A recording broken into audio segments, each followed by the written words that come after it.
So the Dallas Cowboys just wrapped up mandatory minicamp, OTAs, rookie minicamps, all that fun stuff, and honestly, over the past few weeks, the coaching staff has seen a handful of guys really stand out, players who are positioning themselves to be X factors this season. I kind of kicked off part 1 of this video talking about Kaer Elam and a few others including George Pickens, but today I want to shine the spotlight on a couple more names who are turning heads and could break out big this year. But before I begin, I would really appreciate it if you would drop a like and subscribe. It only takes 5 seconds, plus you can always change your mind.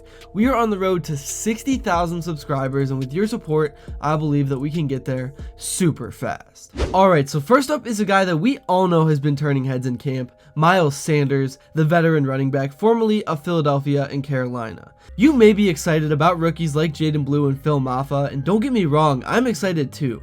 But it's Sanders and Javonte Williams who have been commanding first team reps and doing it impressively.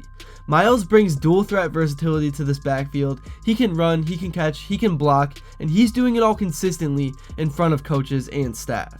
We've seen glimpses of his skill set already. Picture this: the Cowboys motion him into the slot, overload one side, read the defense, depending on alignment, Dak hands it off to Sanders, who hits the spring and explodes into space. With still solid vision and burst, though he's in his late 20s, he still has that spring.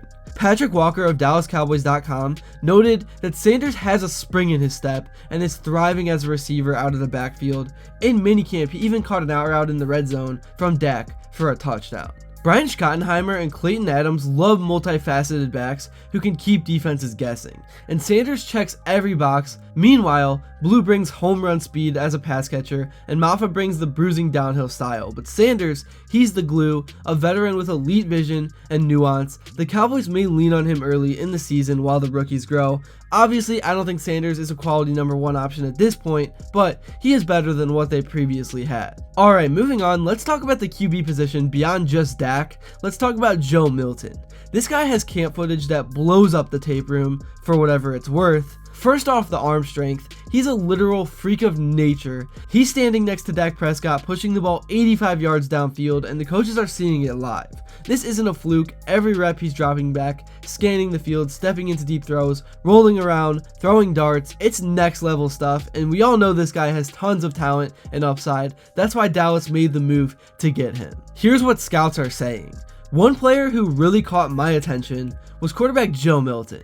He's very strong and makes throws down the field, and rolling to his offside looks effortless. He still needs to process things a little faster, but as a young player in a new system, he's fascinating to watch. He has the tools to develop into something more for the Cowboys down the road, and he gives Dak Prescott competition. That last part is key.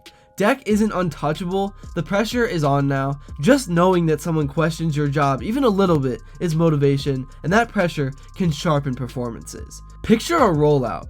He drops into a Tampa 2 zone read, shows initial hesitation as the A-gap fills, but then he uses his mobility, keeps his eyes downfield, receivers stretch the field, safeties shift, and Milton rifles it across to the boundary. Milton is smart, he's athletic, and he's poised for a QB prospect, and that kind of composure sets him apart. I think him and Dak are going to continue to make each other better over the next few months. Beyond those two standouts though, 4 names are consistently praised by coaches and teammates: Kaer Elam, George Pickens, and 2 more we covered in my last video. But I'd say if you add Sanders and Milton, that's your crystal ball of breakouts. Elam has been balling at corner, showing physicality and grasping the schemes fast. Pickens flashes yards after catch juice and contested catchability, but Sanders and Milton are louder, and that's why I'm locked in on them right now. So what does this Cowboys camp buzz tell us about the season ahead? For one, it shows Schottenheimer wants a dynamic, creative offense that can switch looks around, motion backs, and unlock big play potential. They're building on the high-octane Shanahan roots of 22, but adding nuance with veterans in Sanders, rookie explosiveness, and a second-string challenger in Milton. That versatility isn't an accident, it's a statement. This offense won't be predictable, and with Dak under the impending shadow of a tougher cap year and more pressure, it'll force complementary growth. On the defensive side of the equation, though we're focusing on offense here, these offensive reps trickle into the defense's preparation. If Sanders wins reps inside and Milton shows push-down competition, it reverberates to press coverage with Elam, to edge containment, and to how the defensive front attacks motion and shifts. Now, let's dive into Sanders' value. He's a profile dual threat. He can explode for 8 to 12 runs or looks up the middle. He can slide into single coverage matchups and work quick slants out of empty sets. He had about 4.2 yards per carry with Philly in 2023 and still flashed as a top 5 back. In Carolina, he barely touched the ball in 2024, but still showed potential for third down plays. Now in Dallas, with bodies in front, spacing, and the freedom to motion, his ceiling is higher. And in Dallas's new scheme, where tempo and shifting matter, Sanders isn't a backup, he's a chess piece, and he's already showing that he belongs. I know I'm kind of just dragging this out, but I really do want to reinforce this. Milton gives the Cowboys optionality. He isn't just a developmental arm, he's a live QB, so bringing him in puts pressure on Dak. I want to emphasize this isn't blowing up the room, it's tier 2 QB insurance and motivation. Dak knows he doesn't have a guaranteed NFL future, especially under a new CBA that values cost control. Competition forces consistency, and that benefits the offense and the team as a whole. Dak's offseason training is already more focused and intense than normal, according to reports, and that's no accident. He gets it. This is the 4th stage of his career. He either leans in or leans out. So far, throughout the early camps, Dallas has strategically optimized their reps.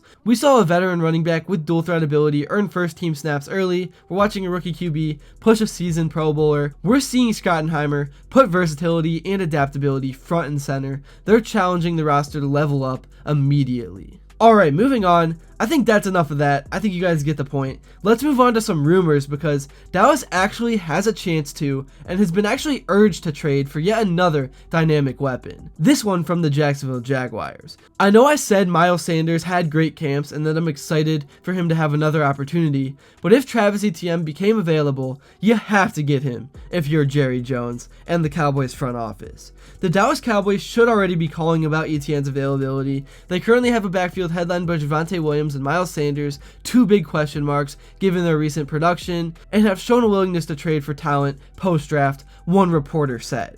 He pointed out that Etienne saw his workload decrease in 2024 with the emergence of Tank Bigsby that could get worse for him, with Jacksonville adding Bashal Tutin and LaQuint Allen Jr. in the NFL draft. Etienne had more than 1,000 yards in each of his first 2 seasons in the league, but finished with just 558 in 2024. He's still a dynamic weapon capable of doing damage as a runner and receiver, and if Dallas decided to pull the trigger, he would give instant credibility to their ground game, but also wouldn't prevent them from getting their 2 rookies on the field. But even if a move like this did not happen, the Cowboys running back room did improve from what they had, and the team just improved as a whole. That's really all I have to say for this video. I think the Cowboys are back to being sneaky contenders. Obviously, a lot has to happen for them to get back to what they were doing just years ago, but they have the personnel and the coaching. Thanks for watching, and until next time, I will see you all later.